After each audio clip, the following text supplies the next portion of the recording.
حول ولا قوة إلا بالله العلي العظيم اعوذ باللہ من الشیطان اللعین الرجیم بسم اللہ الرحمن الرحیم الحمد للہ والصلاة والأحلہ رب اشرح لي صدری ویسر لي امری واحلل عقدۃ من لسانی یفقہوا قولی اما بعد۔ عزیزان گرامی، سورہ کہف کی آیتوں کی تفسیر آپ کے سامنے پیش کی جا رہی ہے۔ اللہ دنیاوی زندگی کا تذکرہ کرتے ہوئے فرما رہا ہے کہ تمہاری دنیاوی زندگی کی زینت جو ہے وہ مال و بنون ہے نا۔ اب اس کے بعد جو ہے پروردگار قیامت کا تذکرہ کر رہا ہے کہ قیامت جب آئے گی تو اس وقت کیا صورتحال پیدا ہوگی۔ آیت نمبر 47 ہے، جس میں پروردگار کہہ رہا ہے کہ وَيَوْمَ نُسَيِّرُ الْجِبَالُ يَوْمَ نُسَيِّرُ الْجِبَالُ وَتَرَى الْأَرْضَ بَارِزَةً وَحَشَرْنَاهُمْ فَلَمْ نُغَادِرْ مِنْهُمْ أَحَدًا۔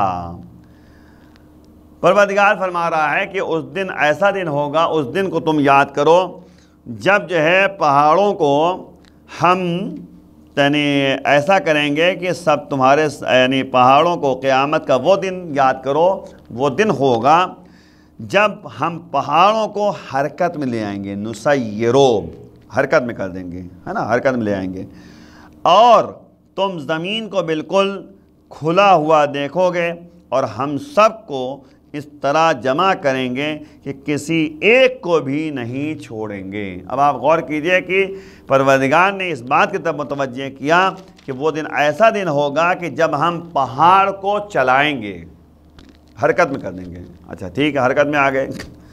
ظاہر پہاڑ جو ہے ایک جہاں ٹکا ہوا ہے نا، ایک جہاں رکا ہوا ہے، لیکن اس کو پروردگار کا نسیل الجبال، ہم جبال کو ہلائیں گے، چلائیں گے، دوڑائیں گے، ہے نا۔ وَتَرَى الْأَرْضَ بَارِزَةً، اور تم زمین کو کھلا ہوا دیکھو گے، بالکل چاروں طرف زمین ہی زمین دکھائی دے گی آپ کو۔ وَحَشَرْنَاهُمْ، اور ہم ان سب کو جو ہے محشور کریں گے۔ فَلَمْ نُغَادِرْ مِنْهُمْ أَحَدًا، ان میں سے کوئی بچنے والا نہیں ہے، سب کو ہم حاضر کریں گے، سب یہاں آئیں گے۔ میدان حشر، یعنی جو حشر کا میدان ہوگا اس میں زمین کو بالکل صاف کر دیا جائے گا۔ کیوں کیا جائے گا؟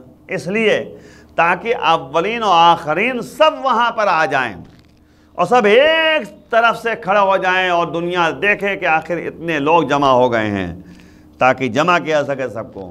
پہاڑ بیچ میں حائل ہے نا، سب پہاڑوں کو ہٹا دیا جائے گا، چلا دیا جائے گا، بالکل صاف چٹیل میدان بن جائے گا۔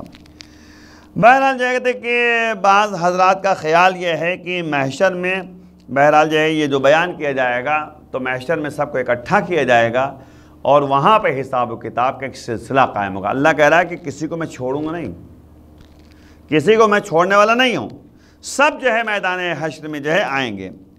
اور ظاہر سی بات ہے کہ یعنی آپ غور کریں کہ گزشتہ آیات میں جو تذکرہ کیا ہے اس میں آپ کو بتایا گیا تھا کہ خود خواہ، جو خود پسندی جن کے اندر پائی جاتی تھی، مغرور انسان تھے، غرور پایا جاتا تھا، ان کے بارے میں گفتگو آئی تھی، اور نتیجے میں کیا ہوا؟ غرور کی وجہ سے ان کا جو ہے بہرحال جو ہے یعنی قیامت کا انکار تھا۔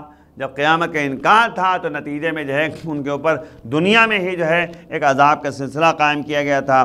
تو اس کے بعد جو ہے آپ غور کیجئے کہ یہاں پر ابھی قیامت کی کیفیت کو 3 مرحلوں میں پروردگار بیان کر رہا ہے، 3 مرحلوں میں غور کریں گے۔ پہلا مرحلہ کیا ہے؟ پہاڑ کی حرکت، سطح زمین کی رکاوٹیں ختم کر کے زمین بالکل صاف ہو جائیں گی، تمام چیزیں جو ہیں نمایاں رہیں گے، سب دکھیں گی، جتنی چیزیں ہیں سب دکھیں گی۔ اور قرآن نے یہ بھی بتایا ہے کہ والجبال اوتادا، ہم نے جو ہے پہاڑوں کو میخیں بنائی ہیں، کیلیں بنائی ہیں، تو وہ جو ہے پہاڑ کو ہٹا دیا، کھسکا دیا جائے گا، کوئی رکاوٹیں ہیں سب رکاوٹیں ہٹا دیا، بالکل میدان ہو جائے گا صاف۔ تکون الجبال کالعہن المنفوش، سورہ قاریہ میں اگر آپ دیکھیے تو پروردگار کہہ رہا ہے کہ القاریہ ما القاریہ وما ادراک ما القاریہ یوم یکون الناس کالفراش المبثوث وتکون الجبال کالعہن المنفوش۔ پروردگار کہہ رہا ہے کہ القاریہ، وہ گڑگڑاہٹ کی آواز، تمہیں کیا پتا گڑگڑاہٹ کی آواز کیسے کہتے ہیں؟ پھر کہہ رہا پروردگار وما ادراک مل قاریہ، قاریہ کیا ہے تمہیں معلوم بھی ہے؟ یوم یکون الناس کالفراش المبثوث، وہ دن ایسا دن ہوگا کہ جس دن لوگ ٹڈیوں کی طرح بھاگتے ہوئے نظر آئیں گے، ٹڈیوں کی طرح بھاگتے نظر آئیں گے۔ یعنی آپ غور کریں، ٹڈیاں جو ہے کہتے ہیں کہ بہرحال کیا ان کی خاصیت ہوتی ہے، جب ٹڈیاں جو ہیں بھاگتی ہیں تو آپس میں ٹکرا کے گرتی ہیں، تو ویسے ہی انسانوں کو جو ہے جب زندہ کیا جائے گا محشر، روز محشر، تو وہ جو ہے ٹڈیوں کی طرح ٹکرا کر گریں گے، پھر اٹھیں گے، پھر ٹکرائیں گے، پھر گریں گے، اس طریقے سے جو ہے ہوتا رہے گا۔ اور پھر پروردگار کہہ رہا ہے وَتَكُونُ الْجِبَالُ، اور تم دیکھو گے کہ پہاڑ جو ہیں، جو ہمالیہ پہاڑ، بڑے بڑے پہاڑ ہیں، وہ سب جو ہے چکنا چور ہو جائیں گے، اور پھر نتیجے میں دھنی ہوئی روئی کی طرح نظر آئیں گے۔ تو اللہ کہہ رہا ہے ہم اس کو حرکت میں کریں گے نا، چلے گئے پہاڑ، تو اللہ جو ہے کہ یہ بھی کہہ رہا ہے کہ ہم اس کو دھنی ہوئی روئی کی طرح کر دیں گے۔ اچھا روئی جو ہے جب دھنی جاتی ہے، اچھا روئی جو ہے جب اکٹھا ہوتی ہے تو اس کا اڑنا جو ہے، اس کا چلنا جو ہے شاید دقت طلب ہو، ہے نا، رکی رہے گی روئی، لیکن جیسے ہی جو ہے دھنی جاتی ہے روئی تو روئی اڑتی ہے نا، چلتی ہے، ہلکا پن آ جاتا ہے۔ ویسے پہاڑ بھی جو ہے ہلکا پن آ جائے گا، وہ بھی جگہ چلنے لگے گا اللہ کے حکم سے، ہے نا، ہوائیں لے جائیں گے اس کو۔ تو یہ ہے تکون الجبال، تم دیکھو گے پہاڑ جو ہے دھنی ہوئی طرح۔ پھر فرماتا ہے کہ اس وقت ہم تمام افراد کو محشور کریں گے اور کسی کو ہم نہیں چھوڑیں گے، ہاں کوئی رکے گا نہیں، ہر ایک کو اٹھائیں گے ہم، آپ کو ہر ایک کو قبر سے اٹھایا جائے گا، قبر سے زندہ کیا جائے گا روز محشر، یعنی اس کو کہتے ہیں رجعت، دوبارہ پلٹانا۔ پروردگار جو ہے وہی ہے، اسرافیل سور پھونکے گا، تو روایت میں یہ ہے کہ جب اسرافیل سور پھونکے گا تو اگر لوگ جو ہیں دکان پہ بیٹھے ہوئے یعنی کپڑے کے تھان کو کھول رہے ہیں یا بند کر رہے ہیں، تو ابھی جو ہے دکاندار تھان کو بند بھی نہیں کر پائے گا کہ اس کی روح قبض ہو جائے گی، سب کے سب جو ہے ختم ہو جائیں گے، صرف اللہ کی قدرت، اللہ کی حکومت باقی رہے گی۔ اب آپ دیکھیں دوسری آیت جو ہے، کیونکہ ایک مرحلہ یہ ہو گیا، اب دوسری آیت آپ غور کریں کہ وَأُعْرِضُ، یعنی آیت نمبر 48، وَأُعْرِضُ عَلَىٰ رَبِّكَ صَفًّا لَقَدْ جِئْتُمُونَا كَمَا خَلَقْنَاكُمْ أَوَّلَ مَرَّةٍ بَلْ زَعَمْتُمْ أَلَن نَّجْعَلَ لَكُمْ مَوْعِدًا۔ یعنی آپ دیکھیں پھر پروردگار کہہ رہا ہے کہ آیت نمبر 48 میں کہ اور سب تمہارے پروردگار کے سامنے صف بستہ پیش کیے جائیں گے، لائن سے، ہے نا، سب بنا کر پیش کیا جائے گا ان کو۔ اچھا سب بنا کے جب پیش کیا جائے گا اور ارشاد ہوگا کہ تم آج اسی طرح آئے ہو جس طرح ہم نے پہلی مرتبہ تمہیں پیدا کیا تھا، یعنی جیسے ہم نے تمہیں پیدا کیا تھا تم کچھ نہیں تھے، اب تم ختم ہو گئے تھے، پھر ہم نے پیدا کیا دوبارہ، اچھا پھر مرتبہ پیدا، لیکن تمہارا خیال تھا کہ ہم تمہارے لیے کوئی وعدہ گاہ نہیں قرار دیں گے، تم یہ سوچ رہے تھے کہ ہم جو ہے بس ایسے ہی کہہ رہے ہیں، لیکن ہم نے کہا تھا کہ ہم تمہاری پلٹنے کی جگہ میری بارگاہ میں ہے، الیہ المصیر، پلٹنے کی جگہ میری طرف ہے۔ تو پروردگار یہ بتانا چاہ رہا ہے کہ جس طرح تمہیں ہم نے مٹی سے پیدا کیا، تمہیں ہم نے شکم مادر سے باہر نکالا، نطفے سے پیدا کیا جبکہ کچھ نہیں تھے تم، تو اب جو ہے جب تم مٹی میں مل گئے تو ہم نے دوبارہ تمہیں زندہ کیا، تمہارا دوبارہ جو ہے محشر میں ہم نے بلایا۔ آپ غور کر رہے ہیں، یہ جو ہے اہم چیز ہے۔ اچھا مسئلہ کیا ہے کہ ہم مزاج جو ہے لوگوں کا قیامت کے اوپر یقین نہیں ہوتا ہے نا۔ اچھا مسئلہ کیا ہے کہ یقین بھی کیسے ہو، کیونکہ جو چیزیں سامنے دکھتی ہیں وہی سمجھتا ہے انسان۔ در حقیقت نبی کے زمانے بھی اس طرح کے واقعات پیش آتے رہے ہیں۔ نبی کے سورہ یاسین میں آپ آخری آیتوں میں دیکھیے تو اس میں تذکرہ موجود ہے کہ ایک مرتبہ ایک شخص جو ہے نبی کی خدمت میں آیا اور کہنے کا یا نبی اللہ، ایک بوسیدہ ہڈی اٹھا کے لے گیا اور اس کو یوں مسلا، اور مسلنے کے بعد پھونک مار دی، سب ذرات اڑ گئے۔ کہتا ہے یا نبی اللہ یہ بتائیے کیسے جو ہے اس کو کون زندہ کرے گا؟ ہم نے تو پھونک مار دیا، اڑا دیا بوسیدہ ہڈی کو۔ من یحیی العظام وہی رمیم، یہ نبی کون زندہ کرے گا اس کو جبکہ یہ بوسیدہ ہو چکی ہڈی؟ تو پھر فوراً جو ہے جبرائیل آ کر جو ہے نبی سے کہتے ہیں پروردگار نے کہا ہے قل، اے میرے حبیب کہہ دیجئے یحییھا الذی انشأ اول مرہ، وہی پیدا کرے گا دوبارہ جس نے اس کو پہلے بنایا تھا، پہلے زندگی دی تھی، مٹی سے بنایا تھا نا، تراب سے۔ اللہ کہتا ہے ہم نے تم کو تراب سے بنایا، تم کو ہم نے مٹی سے بنایا، اور اس کے بعد مٹی سے بنایا، پھر وہی ہے نا مطلب کہ نطفے سے بنایا، پھر جو ہے وہ تمام مراحل جو ہے شکم مادر میں طے ہوا ہے، پھر بچہ باہر نکل کر آیا، پھر اللہ نے جو ہے اس کو جوان بنایا، نوجوانی، جوانی، پھر بڑھاپا، پھر جو ہے مٹی میں مل جانا، پھر ختم ہو گیا انسان۔ اپنے کو سمجھتا ہے کہ مٹی میں مل گیا ختم ہو گیا، نہیں، ختم نہیں ہوا، وہ بہرحال ایک نئی زندگی جو ہے موت کے بعد شروع ہوتی ہے۔ آپ دیکھیں بعض حضرات کا خیال ہے کہ محشر میں سب قطار اندر قطار حاضر ہوں گے، قطار میں قطار بنے گی، لائن میں لائن بنے گی، اور بعض کہتے ہیں کہ درجات الگ الگ کر دیے جائیں گے، سب درجے الگ الگ ہوں گے، ہے نا۔ اور ایک احتمال یہ بھی ہے کہ بالکل مرتب منظم انداز سے یہ سب لائن سے پیش کیے جائیں گے۔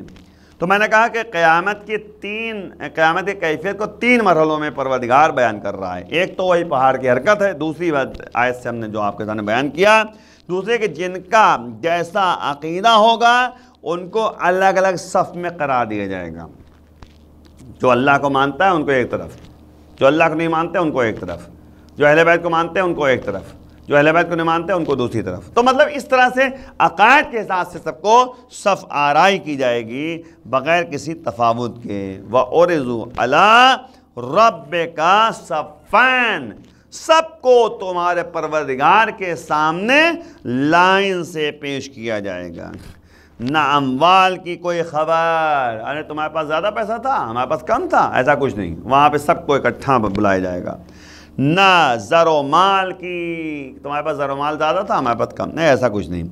نہ مراتب کی، تم اتنے بڑے پوسٹ پہ تھے ہم اتنے چھوٹے پہ تھے، ایسا کچھ نہیں۔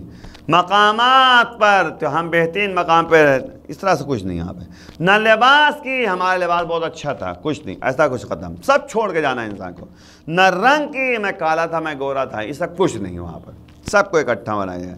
نہ یار و یاور، میرے پاس اتنے مددگار، اتنی فورس ہے ہمارے پاس، ایسا کچھ نہیں، بالکل پہلے کی طرح جو ہے جیسے تھے ویسے دوبارہ جو ہے ان کو زندہ کیا جا رہا ہے۔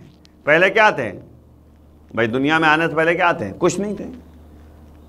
اب جو ہے پروردگار نے نطفے سے جو ہے اس کو پیدا کیا، تو جس طرح وہ یہاں دنیا میں پیدا ہو کے آیا ہے اسی طرح جو ہے قبر سے اس کو باہر نکالا جائے گا، اس کو دوبارہ جو ہے زندہ کیا جائے گا۔ آپ دیکھیں تیسری بات جو آپ کے سامنے ہے، آیت نمبر جو ہے 49، وَوَضِعَ الْكِتَابَ فَتَرَى الْمُجْرِمِينَ مُشْفِقِينَ مِمَّا فِيهِ وَيَقُولُونَ يَا وَيْلَتَنَا مَا لِهَذَا الْكِتَابَ لَا يُغَادِرُ صَغِيرَةً وَلَوْ كَبِيرَةً إِلَّا أَحْصَاهَا وَوَجَدُوا مَا عَمِلُوا حَاضِرًا وَلَا يَظْلِمُ رَبُّكَ أَحَدًا۔ آپ دیکھیں کتنی یعنی آیت نمبر 49 میں جو ہے پروردگار کہہ رہا ہے کہ اور جب نام اعمال سامنے رکھا جائے گا، سب کے سامنے جو ہے وہ وضع الکتاب، یعنی نام اعمال ان کے سامنے پیش کیا جائے گا، سب کے سامنے رکھا جائے گا۔ اچھا رکھا جائے گا، پھر کیا ہوگا؟ اور بہرحال جو کہتے ہیں کہ جب نام اعمال ان کے سامنے رکھا جائے گا تو دیکھو گے کہ تم لوگ دیکھو گے کہ مجرمین کا کام کیا ہوا۔ مجرمین ان کے مندرجات کو دیکھ کر خوفزدہ ہوں گے، یعنی مجرمین جو ہوں گے جب نام اعمال دیکھیں گے تو خوفزدہ ہو جائیں گے، ڈر ان کے اندر پیدا ہو جائے گا، اور کہیں گے کہ ہائے افسوس، اس کتاب نے تو چھوٹا بڑا کچھ نہیں چھوڑا ہے، جو چھوٹا ہم نے کام کرے وہ بھی لکھا ہے، بڑا کام بھی لکھا ہے، اور سب کو جمع کر لیا ہے، اور سب اپنے اعمال کو بالکل حاضر پائیں گے، سب کے سب، اور تمہارا پروردگار کسی پر بھی ذرہ برابر ظلم نہیں کرتا ہے۔ لا یظلم ربک احدا، کسی پر پروردگار جو ہے ظلم نہیں کرے گا۔ تو آپ غور کریں کہ یہ تمام باتیں ہیں جو ہمارے سامنے ہیں، اس میں غور طلب ہے کہ پروردگار جو ہے یعنی 3 مراحل کو جو ہے بیان کر رہا ہے قیامت کا۔ تو پہلا مرحلہ کیا ہے؟ پہاڑ کی حرکت، پہاڑ جو ہے چلنے لگے گا، حرکت کرے گا۔ دوسری صورت یہ تھی کہ سب کو جو ہے اس جگہ پر اکٹھا کیا جائے، محشور کیا جائے گا، سب کو، کسی کو چھوڑا نہیں جائے گا۔ اچھا تیسری بات کیا ہے؟ تیسرا مرحلہ کیا ہے؟ مجرمین جو ہے وحشت زدہ ہوں گے، مجرمین جو ہے وحشت زدہ ہو جائیں گے۔ اعمال چھوٹے ہوں بڑے ہوں یہ سب نہیں دیکھا جائے گا وہاں پر، اور کوئی بھی عمل چھوٹا بڑا نہیں ہوتا۔ دیکھیں کبھی کبھی چھوٹا سے عمل نجات کا ذریعہ بن جاتا ہے، کبھی چھوٹا سے عمل جو ہے عذاب کا ذریعہ بن جاتا ہے، یہ تو انسان کے اوپر ہے۔ من یعمل مثقال ذرۃ خیرا یرا، جو ذرہ برابر بھی کار خیر کرے گا وہ بھی روز قیامت دکھائی دے گا اسے۔ بہرحال جو ہے شب قدر جو ماہ رمضان میں ہے اس کو قیامت سے کم نہ سمجھیں۔ جو یہاں پر جو ہے اعمال انجام دے کر اپنے یعنی اعمال میں سدھار پیدا کر لے گا اور قیامت میں اس کے لیے بہترین جگہ ملے گی۔ بہرحال جو ہے یعنی شب قدر جو اہم شب قدروں میں سے 3 شب قدر ہم نے آپ کو بتائی تھی، ان تینوں شب قدر میں جو ہے اعمال کا تذکرہ کیا گیا ہے۔ اب بہرحال جو ہے کہتے ہیں کہ آپ شب قدر میں جو عام طور پہ جو ہے 23ویں کی شب یعنی 22 کی رات میں جو ہے اعمال کیے جاتے ہیں، اس میں غور طلب بات ہے کہ جو بہرحال تینوں شب میں جو ہے اعمال ہیں، تینوں شب میں جو ہے کہتے ہیں کہ جاگنا یعنی مستحب ہے، تینوں شب میں 100 رکعت نماز پڑھنا مستحب ہے، لیکن اس شب قدر میں اگر آپ غور کریں جو کہتے ہیں کہ عام طور پہ ہمارے ہاں یعنی رات بھر جاگ کر عبادت کی جاتی ہے، تو اس میں اعمال کی طرف توجہ کریں بھائی۔ کچھ سوریں ہیں جس کو پڑھنے کی ضرورت ہے، وہ اعمال جو آپ نے 2 راتیں کی ہیں وہ بھی آپ کو کرنا ہے۔ اس کے بعد استغفر اللہ ربی اتوب الیہ جو ہے کہتے ہیں کہ 100 مرتبہ پڑھنا ہے۔ اس کے علاوہ جو ہے دعائے جوشن کبیر ہے جو ہم نے آپ کو بتایا تھا، اس کو پڑھنا ہے۔ اس کے علاوہ جو ہے 100 رکعت نماز جو مستحب ہے 2 رکعت کر کے پڑھنی ہے۔ لیکن بہرحال جو ہے یعنی انسان جو ہے 102 دن کی نماز پڑھتا ہے، 6 دن کی نماز پڑھتا ہے، تو 6 دن کی جو پڑھ رہا ہے تو قضائے جو ہوئی ہیں نمازیں ان میں سے 6 دن کی نماز جو ہے مائنس ہو جائے گی، اور بقیہ جو ہے بہرحال اگر قضا ہے تو اس کو جو ہے قضا نماز پڑھنی پڑے گی۔ یہ مطلب نہیں کہ 6 دن کی نماز پڑھ لی تو سب معاف ہو گئی، نہیں، ایسا کچھ نہیں ہے، جتنا پڑھ لیا اتنا ہی جو ہے مائنس ہوگا۔ تو شب قدر میں اعمال کو پیش نظر رکھیے۔ انا انزلناہ فی لیلۃ القدر، اللہ کہتا ہے کہ بے شک ہم نے شب قدر میں قرآن کو نازل کیا۔ وما ادراک ما لیلۃ القدر، تمہیں کیا پتہ لیلۃ القدر کیا ہے، شب قدر کیا ہے۔ لیلۃ القدر خیر من الف شہر، اور یہ شب قدر وہ شب ہے جو 1000 مہینوں سے بہتر ہے۔ تنزل الملائکۃ والروح، اور یہ مہینہ یہ دن یہ رات ایسی ہے کہ جس میں ملائکہ نازل ہوتے ہیں، روح الامین نازل ہوتے ہیں۔ تنزل الملائکۃ والروح فیہا بِإِذْنِ رَبِّهِمْ، اپنے پروردگار کی اجازت سے، من کل امر سلام، ہر طریقے سے جو ہے سلامتی کا پیغام لے کر آتے ہیں، حتی مطلع الفجر، یہ اللہ کی طرف سے جو پیغام ہے سلامتی کا پیغام لے کر آتے ہیں، سلام لے کر آتے ہیں، کہاں تک لے کر آتے ہیں؟ جب تک کہ صبح نمودار نہیں ہوتا، مطلع الفجر، صبح نمودار نہ ہو جائے تب تک۔ تو یہ رحمتوں کا نزول ہے، اللہ کی طرف سے جو ہے رحمتوں کو نازل کیا جا رہا ہے۔ تو اس لیے اعمال میں سدھار پیدا کرنا، ماہ رمضان دعا نہیں چھوڑنا چاہیے، ماہ رمضان قرآن کی تلاوت نہیں چھوڑنی چاہیے، ماہ رمضان روزہ بالکل نہ چھوڑے، روزہ واجب ہے، نمازیں واجب ہیں، ان سب کو انجام دینا ہے، دوسروں کو حقوق ادا کرنا، یہ اہم چیز ہے۔ شیطان زنجیروں میں جکڑ دیا گیا ہے۔ اب جو ہے مسئلہ ہے کہ نبی کہہ رہے ہیں کہ تم جو ہے دعا کرو اللہ کی بارگاہ میں کہ شیطان تم کو مسلط نہ ہونے پائے۔ اب آپ دیکھیں اسی میں جو ہے اعمال چھوٹے ہوں یا بڑے ہوں سب کا حساب کتاب وہاں پر ہوگا، سب کا ایک ایک کا حساب ہوگا وہاں پر، اور کسی پر ظلم نہیں کیا جائے گا، جو کیا ہے اس کی گرفت ہوگی، اچھا کیا ہے ثواب ملے گا، برا کیا ہے گرفت ہوگی، عذاب میں مبتلا ہوگا۔ بہرحال قیامت پر ایمان ضروری ہے انسانی تربیت کے لیے، کیونکہ انسانی تربیت اس وقت ہو سکتی ہے جب انسان کے اندر ڈر ہو، خوف ہو، تب انسان اچھے اعمال کی طرف متوجہ ہوتا ہے۔ جیسے امتحان میں ہوتا ہے کہ انسان اس ڈر سے کہ کہیں فیل نہ ہو جائے، اس ڈر سے کہیں جو ہے یعنی بے عزتی نہ ہو جائے، اس لیے جو ہے انسان پڑھتا رہتا ہے پورے سال تاکہ اچھے نمبروں سے پاس ہو جائے۔ تو وہی انسان کی زندگی ہے کہ انسان اچھا کام کرے، امتحان گاہ ہے، اس امتحان میں کامیاب ہونا اس کی یعنی حیثیت اور کیفیت میں ہونا چاہیے۔ آخر بارگاہ میں دعا ہے پروردگار ہمیں اس راستے میں جس میں تیری مرضی شامل حال ہو جائے، امام کے آون انصار میں شمار فرما، امام کے ظہور میں تعجیل فرما۔ وآخر الدعوانا ان الحمدللہ رب العالمین، والسلام علیکم ورحمۃ اللہ وبرکاتہ۔